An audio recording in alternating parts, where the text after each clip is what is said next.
जज साहब ने कहा इसे लटका दो, बांधो इसमें, बांध करके तब तक लटकाओ जब तक इसके प्राण पखेरु उड़ नहीं जाते हैं, क्योंकि जिस तरह की निंदनीय जघन्य घटना इसने किया है, यानी इसने यह नहीं समझा कि हमारे धर्म की बेटी है। यह सौतेला बाप था, बेटी के साथ इसने साधु वेशधारी होकर के, यानी साधु का वस्त्र पहन करके इसने ऐसा किया। यानी जज साहब ने कलम तोड़ करके यह लिखा फैसला और कहा कि इसे फांसी पर लटका दो। एक तो यह मामला है गोंडा का, जिस पर मैं प्रकाश डालने जा रहा हूँ। दूसरा मामला हमारे गाजीपुर जनपद का है, जहाँ बिल्ला को आजीवन कारावास की सजा हुई है, सश्रम कारावास। रंगा और बिल्ला का नाम तो आपने सुना ही होगा। यह दोनों अत्यंत क्रूरतम अपराधी थे। अभी भी गांव में किसी का नाम लेना होता है, अरे भैया, अगर दो एक साथ रहते हैं, दो सातिर मित्र अगर एक साथ रहते हैं तो उनको लोग कहते हैं अरे भैया ये रंगा बिल्ला है सब। अरे रंगा बिल्ला, वो बिल्ला कहाँ है जी, रंगा कहाँ? रंगा ने यह कर दिया, बिल्ला ने। आज भी रंगा बिल्ला का नाम लोग लेते हैं। रंगा बिल्ला के बारे में आप जानते होंगे, नहीं जानते होंगे तो कोई वीडियो करके उनके अपराध और समस्त पूरे जो उनका आपराधिक चरित्र था उसका विवेचन मैं करूँगा। नटवर लाल, अगर कोई फ्रॉड प्ले करता है, सबसे बड़ा अगर कोई फ्रॉड व्यक्ति है तो उसे लोग नटवर लाल की संज्ञा देते हैं, जिसने राष्ट्रपति भवन बेच दिया, संसद भवन बेच दिया, लाल किला बेच दिया, और अंत में मृत्यु भी नटवर लाल से हार गई। कई मिलियन हमारे वीडियो गए हैं नटवर लाल के घर जा करके। मैं एक तरफ राजेंद्र प्रसाद जी का घर है, उससे थोड़ी ही दूरी पर नटवर लाल जी का घर है, यानी एक प्रेसिडेंट ऑफ इंडिया और दूसरे नटवर लाल हुए। अब चलिए दोस्तों, दूसरा मामला, और बहुत कम समय में इन पर फैसले हो गए हैं, कुछ ही महीने में। 6 महीना में एक फैसला हो गया और एक फैसला 146 दिन में ही हो गया। दोनों फैसलों के बारे में मैं बता रहा हूं। और दोस्तों, दूसरा जो मामला है वो गाजीपुर के करंडा थाना का है।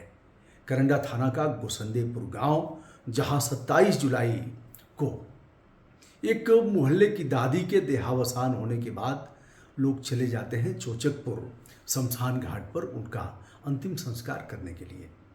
बिल्ला के बगल का परिवार, अशोक कुमार सिंह उर्फ बिल्ला, देखता है एक लड़की को खेलते हुए और उस लड़की को फिर गोद में उठाता है, ऐसे कुछ दिया होगा बिस्किट चॉकलेट दे करके, बगीचे में ले जाता है। और फिर जो हुआ होगा वो हमें बता नहीं सकता। अब जब लड़की चिल्लाती है तो उसकी दादी और माँ दौड़ करके जाती हैं, तो देखा कि लड़की लहूलुहान है और बिल्ला वहाँ से भाग रहा है। परिवार के लोग आते हैं दाह संस्कार करने के बाद। उसी समय यानी 27 जुलाई 2024 को ही थाना करंडा में जाकर के रिपोर्ट दर्ज कराते हैं। पुलिस ने तत्परता बरतते हुए उस लड़की का अंत परीक्षण कराया, घायलावस्था में उसे ले जाया गया जिला चिकित्सालय, जहां चिकित्सकों ने प्राथमिक उपचार करने के बाद उसे काशी हिंदू विश्वविद्यालय स्थित वाराणसी के ट्रामा सेंटर में रेफर कर दिया।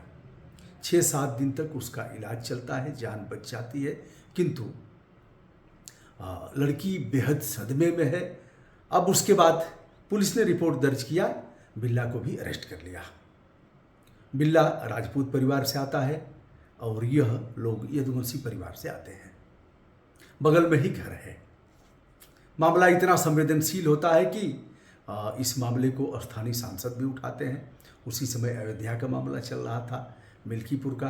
अब यह मामला भी उसके साथ जोड़ करके देखा गया। बहुत से लोगों ने हमसे भी कहा कि आपने इस मामले को उठाया नहीं साहब, इतना बड़ा मामला आपके यहाँ है। अब चूंकि हर मामले को व्यक्ति उठा नहीं सकता, उसकी सीमाएं हैं। ऐसा तो नहीं ना है कि हम एक बार देख लें और सब बता दें, बिल्ला और बिल्ला के बाप का नाम क्या था, लड़की के बाप का नाम क्या था, गांव क्या था और धाराएं क्या क्या लगी थी, कैसे कैसे हुआ, फिर डॉक्टर कौन था, उसकी रिपोर्ट क्या है। चलिए साहब आगे बढ़िए। तो गोसंदेपुर गांव, और फिर डीएनए टेस्ट होता है इस मामले में।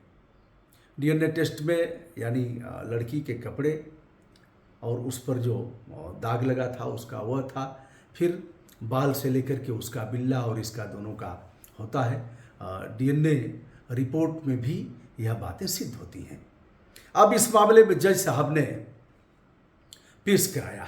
अब धाराएं क्या लगती हैं? धारा अब नई धाराओं के चूंकि नई धाराओं के आलोक में यह केस दर्ज होता है, तो भारतीय न्याय संहिता की धारा 5 यम और 6 पॉक्सो एक्ट लगता है। यानी इस मामले में जो लैंगिक अपराध से संरक्षण प्राप्त है बच्चों को, उसकी धाराएं पॉक्सो 2012 का है और यह उसके ऊपर लगाया जाता है। अब समझिए कि इस मामले में 27 जुलाई को अपराध दर्ज होता है, 27 जुलाई को घटना होती है और फिर आरोप पत्र 11 सितंबर को पुलिस ने दाखिल कर दिया। यानी 27 जुलाई और फिर 11 सितंबर, अगस्त सितंबर, यह आरोप पत्र दाखिल हो जाता है। उसके बाद तुरंत केस की सुनवाई शुरू हो जाती है। फिर ट्रायल विचारण होता है, आरोप विरचित किया जाता है, परीक्षण होता है, साक्ष्य प्रारंभ होता है और साक्ष्य प्रारंभ होता है 19 दिसंबर 2024 को। नहीं, निर्णय आ जाता है और 1 अक्टूबर को ट्रायल शुरू होता है। फिर 7 अक्टूबर को इस मामले में आरोप विरचित होता है। 19 दिसंबर को इस मामले में निर्णय जज साहब सुरक्षित कर लेते हैं और तत्पश्चात इस मामले में अगले दिन यानी 20 सितंबर को जज साहब फैसला दे देते हैं।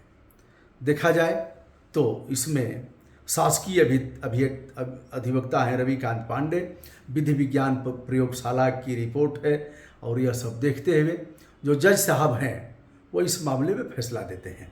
फैसला यह देते हैं कि इस व्यक्ति को बाहर रहना कदापि स्वस्थ समाज के लिए शुभ नहीं है और यह कभी भी इस तरह की घटनाओं को अंजाम दे सकता है।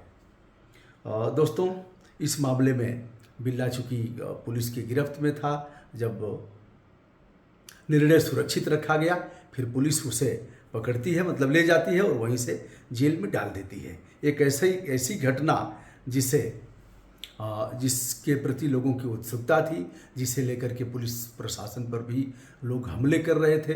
बिंदु कुमार वहाँ के प्रभारी निरीक्षक हैं, वर्तमान में पुलिस अधीक्षक वहाँ के युवा पुलिस अधीक्षक हैं, जिन्होंने इस मामले को जल्दी मतलब सब कुछ करवाया। और अब यह राकेश कुमार जी हैं, उच्चतर न्यायिक सेवा के अधिकारी, इन्होंने यह फैसला दिया। राकेश कुमार जी के लिए हमारी शुभकामनाएं। और जो रविकांत जी हैं वह शासकीय अधिवक्ता हैं, उनके लिए भी, पुलिस प्रशासन के लिए भी। और आशा करता हूं प्रदेश और देश के न्यायाधीश इस तरह के फैसले अत्यल्प समय में करेंगे।